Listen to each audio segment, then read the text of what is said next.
Olá, eu me chamo Tatiane, sou do mestrado e sou da área da sociolinguística. Então, para mim está sendo um grande desafio gravar esse vídeo e falar sobre uma importante figura feminina na literatura e na luta pelas minorias. Eu vou falar sobre Patrícia Heder Galvão, mais conhecida como Pagu. A Pagu foi escritora, foi poeta, foi desenhista, foi jornalista, foi diretora de teatro e militante política.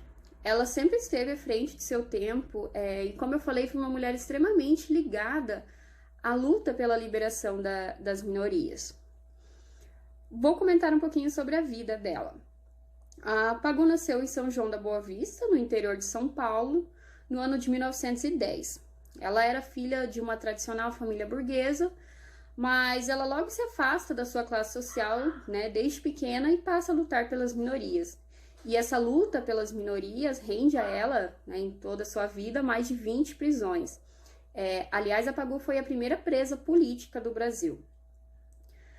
A Pagu se comportava fora dos padrões da época. Ela fumava na rua, ela falava palavrões e usava roupas pouco convencionais, né, para a época. E todas essas atitudes causavam espanto em uma sociedade que era extremamente conservadora. Por exemplo, a Pagu foi uma das primeiras mulheres a andar de calça comprida na rua. Então, aquilo era um absurdo na época, porque as mulheres tinham que andar de vestido, tinham que usar batom clarinho, e a Pagu escandalizava. Maravilhosa!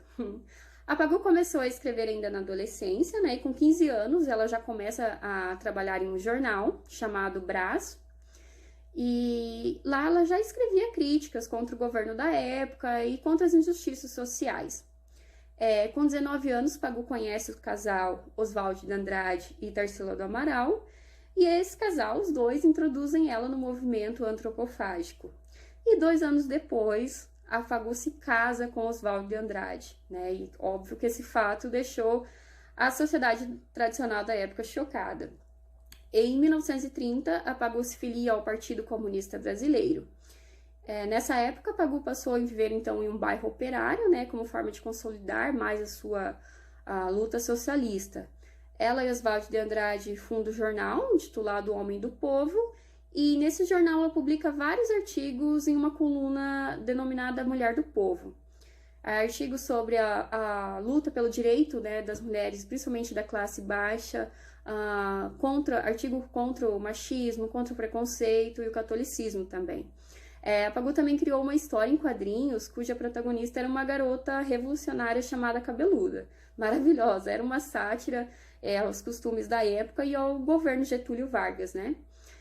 Nessa mesma época, Pagu ajudou a organizar uma greve de estivadores na cidade de Santos. E aí, lá ocorre a primeira prisão dela, né? Tornando-se então a primeira presa política da história do Brasil.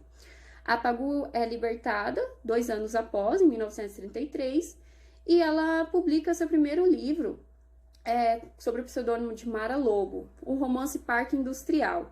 E este romance foi considerado o primeiro romance proletário da literatura brasileira. Logo após, a Pagu se muda para a França, né? Lá ela também passa a estudar, a militar, ela se filia no Partido Comunista Francês.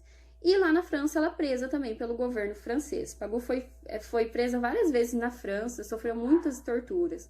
Anos após, com identidade falsa, ela retorna ao Brasil, ela se separa de Oswald de Andrade e volta a retomar suas atividades jornalísticas, né, e nas lutas.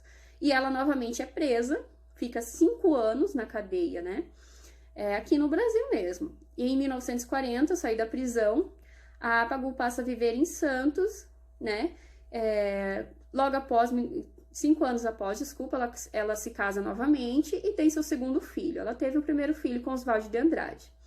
Ela também concorre a deputada estadual em São Paulo pelo Partido Comunista Brasileiro, mas não é eleita.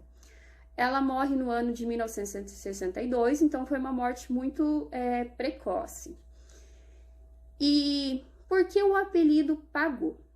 Bom, o apelido Pagu foi dado pelo poeta Raul Bopp, que por engano pensou que o nome de Pagu fosse Patrícia Goulart, e para ela escreveu o poema Coco de Pagu.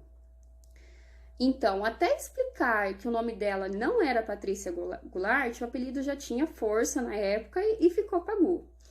E isso é um fato interessante porque por muito tempo Pagu virou um xingamento, um palavrão, né? Pagu era remetido na época a mulher que não era direita, que tinha sua sexualidade aflorada.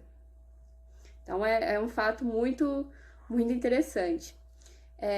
Entre várias literaturas que Pagu produziu, eu quero ressaltar aqui alguns trechos do poema Canal, publicado em 1960, então 2 anos antes da sua morte. Nada mais sou que um canal.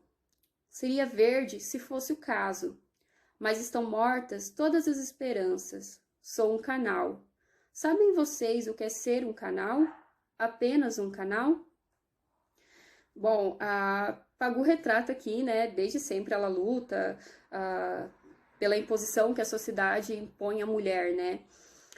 E ela retrata nesse poema, ela mostra que na maioria das vezes a mulher é vista como um canal, né, que serve para reprodução, para as funções da esposa, de mãe, de dona de casa, né, destinada a isso, né? E ela fala também, sabem vocês o que é ser um canal, apenas um canal, né? Isso mostra a indignação dela, que ela sempre teve, mas também creio eu que é um pedido, um diálogo com esse vocês, né? Uma tentativa de fazer o outro refletir sobre o que é ser mulher em uma sociedade, né? Em que centra o homem como fonte de todo saber, né? Que é responsável pela condução de todos os âmbitos sociais e históricos, né? Então, o que sobra à mulher é ser apenas um canal, né? É isso.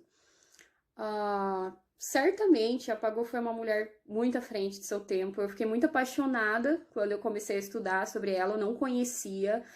Quero ler mais coisas sobre ela, quero ler textos dela. E ela foi muito importante, né, na história do Brasil, na história da luta pelas minorias, pelas mulheres. Fiquei muito feliz em saber que a Pagu existiu. Eu peço desculpa pelo nervosismo. Como eu falei, sou da área da sociolinguística, então, né, é meio difícil para mim, mas eu espero que vocês tenham aproveitado alguma coisa do vídeo. Eu vou colocar também agora algumas fotos, algumas imagens dela, né? Não sei, acho que se alguém não conhece ela para ver quem foi a Pagu. E é isso. Agradeço a atenção de todos.